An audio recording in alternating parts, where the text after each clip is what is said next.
Что ж, в таком случае... Пора прихуярить монстра.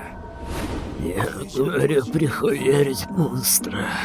Я делаю вид, что собираюсь ударить апперкотом, и в реальности на самом деле бью апперкотом. Для такого мастера суперкласса, как Баки, этот бой настолько скучен, что он сейчас начнет зевать.